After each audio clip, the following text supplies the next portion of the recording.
Hi friends, எப்படி இருக்கீங்க? நான் உங்களுக்கு எதை பற்றி பேச போகிறேன்னா, தலையில் டை போடுறதை பற்றி பேச போகிறேன். இப்போ எல்லாருக்கும் என்ன தெரியுமா, எல்லாருக்கும் ஆசை. பிள்ளைகள் ஒரு வயசு வர மேரேஜ் ஆகிறது வர எல்லாருக்குமே ஆசை, முடி கருப்பாக இருக்கணும் அப்படின்னு சொல்லிட்டு ஒரு ஆசை இருக்குது. அதனால் எல்லாருக்குமே டை போட்டுட்டு இருக்காங்க. அப்போ டை போடும்போது நிறைய பேருக்கு அலர்ஜி வருது. அலர்ஜி வந்து ரொம்ப கஷ்டப்படுறாங்க. அப்போ அலர்ஜி வரவங்களுக்கு ஒரு டிப்ஸு சொல்கிறேன். இதை அப்படியே ஃபாலோ பண்ணிவிடுங்க, உங்களுக்கு யூஸ்ஃபுல்லாக இருக்கும். நீங்கள் இன்றைக்கி 8 மணிக்கு டை அடிக்கிறீங்கன்னு வச்சுக்கோங்க. இப்போ நீங்கள் 8 மணிக்கு டை அடிக்கிறீங்கன்னா 7 மணிக்கு இந்த டேப்லெட்டை போடுங்க. 7 மணிக்கு இந்த டேப்லெட்டை போட்டோம்னா 8 மணிக்குள்ளே அது என்ன செய்யும், வயிற்றுலேருந்து டிசால்வ் ஆகி அந்த டை அடிக்கும்போது உங்களுக்கு அந்த அலர்ஜி வந்து வராது. அப்போ வந்து அலர்ஜி வராது. நார்மலாக நம்ம டை அடித்து போல சிலவங்களுக்கு என்ன ஆகும், இந்த முகத்தில் வந்து அலர்ஜி வரும், முகத்தில் தடுப்பு அவ்வளோ, சிலவங்களுக்கு தும்மல் வரும்.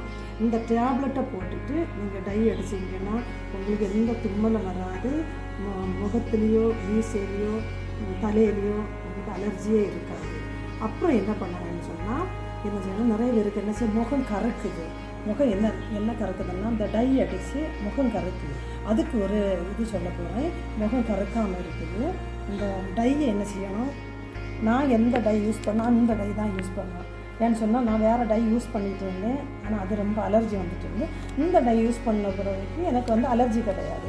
ஒவ்வொரு இருக்க ஸ்கின்னும் ஒவ்வொரு விதம். சிலவங்களுக்கு சென்சிட்டிவ் ஸ்கின்னாக இருக்கும், சிலவங்களுக்கு சாதா ஸ்கின்னு.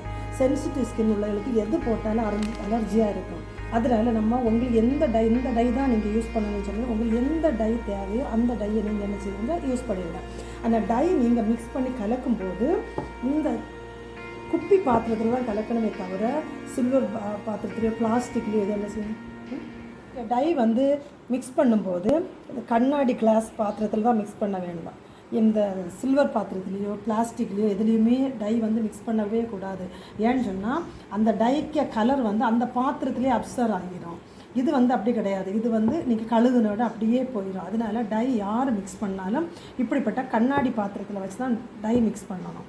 மிக்ஸ் பண்ணி நீங்கள் டை அடிக்கும் முன்னே என்ன பண்ணணும்னு சொன்னால், இந்த நெற்றியில் அந்த டை அடிக்கும் முன்னே நெற்றியில் இந்த வேஸ்லின் அல்லன்னு சொன்னால் தேங்காய் எண்ணெய் இந்த எண்ணெய் என்ன செய்யணும், இந்த இப்படி நெற்றியில் இப்படியே தடவி எடுக்கணும். தடவி இந்த சைடு எல்லாம் தடவி விடணும்.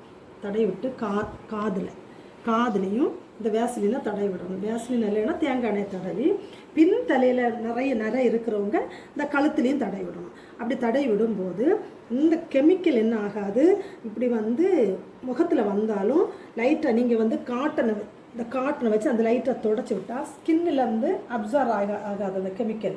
இந்த மங்கு உள்ளவங்க என்ன பண்ணுவாங்கன்னா, இந்த டை அடிக்கும்போது இந்த மங்கு அதிகரிக்கும். காரணம் என்னென்னா, இந்த கெமிக்கல் இந்த லேடிஸுக்கு ரொம்ப மங்கு வரும், இந்த 2 பக்கம் மங்கு வரும். அப்போ லேடிஸ் என்ன பண்ணுவாங்கன்னா, இந்த டை அடிக்கும்போது இந்த மங்கு அதிகரிக்கும். நெத்திலையும் நிறைய பேருக்கு மங்கு வந்து நெத்தி கறக்குது. அதுக்கு காரணம் வந்து இந்த டை. அப்போ அந்த டை அதுக்காக தான் இந்த வேஸ்லின் போட்டு இப்படி எல்லா இடம் போட்டு கழுத்துலையும் வேஸ்லின் போட்டிங்கன்னு சொன்னால், பின்பக்கம் நிறைய உள்ளவங்க கழுத்துலையும் வேஸ்லின் போட்டு டை அடிங்க. அப்படி இருக்கும்போது உங்களுக்கு வந்து இந்த கெமிக்கல் வந்து முகத்தில் வந்து வரவும் செய்யாது. உங்களுக்கு வந்து முகம் வந்து கருக்கவும் செய்யாது. இதை முடிச்சு நீங்கள் குளிக்க போகும்போது என்ன பண்ணணுன்னா, ஷவரில் இப்படி இதோடு குளிக்க விட, இல்லை மக்கிட்டு கோரி ஊற்றும் போதும் தலையோடு ஊற்றக்கூடாது. என்ன பண்ணணுன்னா, நீங்கள் தலையை கவுத்தி வச்சுட்டு இப்படி தண்ணியை ஊற்றணும். இப்படி தண்ணியை ஊற்றி நீங்கள் குளிக்கும்போது இந்த எல்லா டையும் கீழே போயிடும். எல்லா டையும் கீழே போகும்போது நீங்கள் ஷாம்பு போடுறதா இருந்தாலும் இப்படி போட்டு டையை வந்து கீழே முற்றிலும் கழுவி, டை முற்றிலும் போன உடனே என்ன செய்யணும், சாதா நீங்கள் எப்படி குளிக்கிறீங்களோ அப்படி குளிக்கணும். பின்தலையில் உள்ளதும் அப்படி இருக்கும்போது அந்த டை அழுக்கு போகும்போது நம்ம முகத்தில் படாது. காரணம் என்னென்னா, நீங்கள் வந்து வேஸ்லின் தடவி இருக்கீங்க. அது வந்து என்ன செய்யும், முகத்தில் படாமல் அப்படியே கீழே போயிடும். முற்றிலும் கழுவி முடிச்சுட்டு அதுக்கப்புறம் தலையிலோடி குளிக்கணும். அப்போ உங்களுக்கு ரொம்ப யூஸ்ஃபுல்லாக இருக்கும். இது வந்து உங்களுக்கு யூஸ்ஃபுல்லாக இருந்தால் ட்ரை பண்ணி பாருங்கள். ஷேர் பண்ணுங்கள், லைக் பண்ணுங்கள், சப்ஸ்கிரைப் பண்ணுங்கள். தேங்க்ஸ்.